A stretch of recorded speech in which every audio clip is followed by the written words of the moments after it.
لما تتلفت يمين وشمال بتخلي الشرطي يشك فيك، ومن حقه يوقفك ويسألك عن بطاقتك وسبب توترك. فيها ايه القفه دي؟ لما شك فيك سألك، بس هنا الشرطي ملوش الحق انه يفتشك. حشيش وافيون وشويه كوكايين على هيروين. طبعا فريد شوقي قال هنا كلام يحق معالي الشرطي انه يفتشه. تعالى معايا. اخدوا للضابط، وطبعا التفتيش له اجراءات لانه تعدي على الحريه الشخصيه. مفيهاش حاجه وحياتك يا حضره الضابط. وطبعا مش من حق الضابط انه يفتشه لمجرد الشك. عندك مانع من تفتيش القفه دي؟ ولزومه ايه بس يا حضره الضابط؟ عندك مانع ولا ما عندكش؟ خلصنا. هنقول ايه؟ ما عنديش مانع، اتفضل. الضابط هنا عمل الاجراء الصحيح اللي هو ايه بقى؟ خد يمضي هنا. طب مش نعرف بس هنمضوا على ايه؟ على موافقتك على التفتيش. الشخص اللي قدامه يمضي على موافقته بالتفتيش.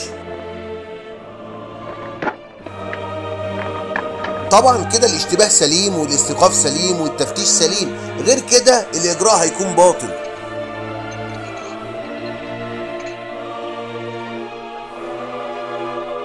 طبعا اي ممنوعات مخدرات او سلاح او اي حاجه تظهر من التفتيش ده بيكون المتهم هنا في حاله تلبس صحيحه تماما